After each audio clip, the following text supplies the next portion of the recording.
Hi there, I'm Teresa Dufour with today's CT Style Express. News 8 has partnered with the Goff Law Group to bring you the Law Down. So we've been answering your questions about the law in general and workers' compensation. And today we're focusing on dog bites. Founding partner, attorney Brooke Goff, joins us from her office in West Hartford. Great to see you, attorney Goff. Hi, Teresa. Always nice to see you. All right, so we've covered the gamut here with these questions over the course of the last year, but today we're focusing on dog bites. This can be a touchy situation if it's a friend's dog, or what are some of the first steps you need to take? Well, the biggest misconception about dog bites is only pit bulls bite people.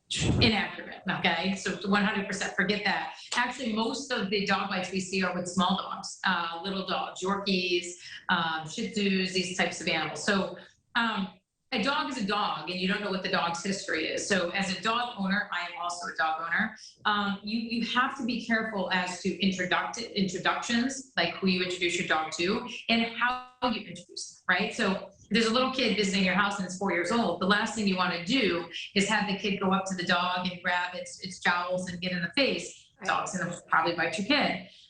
You know, in Connecticut, dog bites are serious, and they're unlike other cases because we have a strict liability rule here in Connecticut, meaning I don't have to prove negligence per se. I only have to prove damages. So unless there's some sort of defense, like the dog was provoked in some way, if your dog bites somebody, it's not a two-step phase. First you prove negligence, then you review damages. You jump right to damages. So these dog bite cases are a lot more valuable here in Connecticut, which is why you see commercials with attorney commercials with aggressive dogs, you know, because they're a more valuable case for an attorney to handle.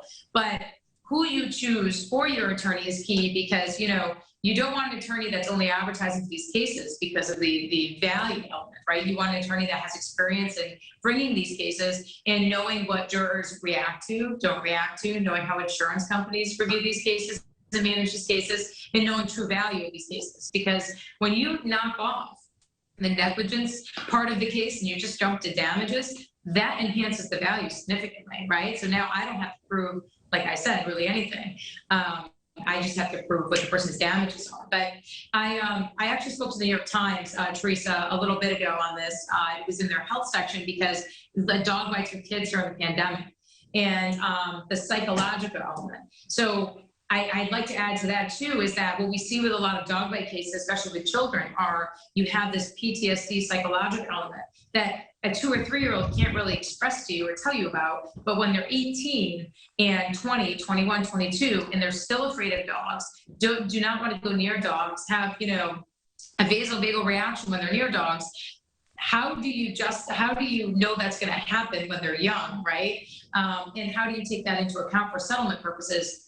And this is why I tell all my clients is every child, I will say everybody under 18 really should have a psych evaluation after a dog bite, just to see, you know, depending on the severity, of course, but just to see what exact impact it's had on the person, because these people are trained to determine whether or not there's a high risk that this child or individual will develop, you know, long-standing PTSD in regards to animals and dogs in the future, or whether or not the person can recover. And by having that element in there, by having that expert testify and or state that in a report, really can allow you to recoup some of the you know, the damages that go along with that, that you may not have known about had you had that appointment. Sure. And that's why it's important to have a lawyer that really knows what they're doing. Now, Attorney Goff, does this fall under someone's homeowner's insurance, a dog bite, or how does that work? It does. You could be walking your dog in Central Park and it's going to fall under your homeowner's insurance. In fact, I could bring, Teresa, my dog to your house if it goes to the keeper of the dog. Okay. So if you feed, if you you know, take the dog out to the bathroom, care for the dog in any way. Let's say you say, Brooke, look, you're going to go on vacation. I want to watch your dog for a couple of days, right? Fine.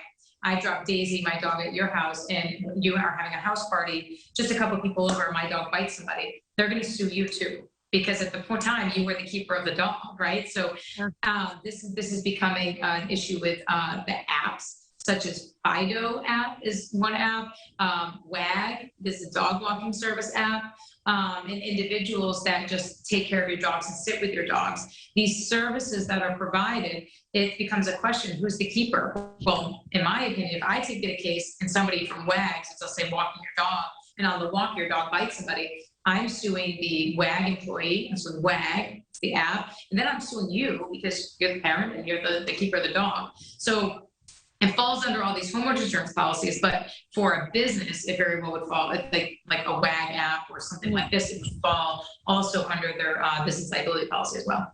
So maybe a muzzle's a good idea. I gotta be honest, and this is not even me just being funny. There's a lot of truth to that. If you have a dog and you're watching a dog is not yours, these muzzles are so, they're not horrible for the animal. They're actually very comfortable, the ones they make them. I'm surprised Connecticut hasn't passed something, to be honest, to make this necessary. Put a muzzle on the dog. That way you've done what you can.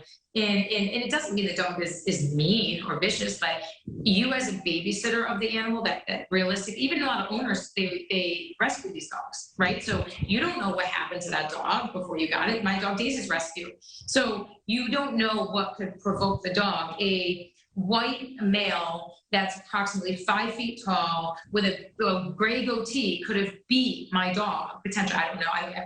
And now guess what? If my dog sees somebody that resembles that dog, then what's going to happen is my dog will potentially could have a very adverse reaction, right? You just don't know. Sure. So my point is, whenever introducing new people, be smart, keep a distance, make sure your insurance is up to date, and a muzzle is always a great idea. And if you are using one of these services, understand that you're further creating liability for the service as well. All right, very good. Learn more at thegofflawgroup.net. Attorney Goff, thank you so much for chatting with us. Thanks, Teresa. Thanks. Sure thing.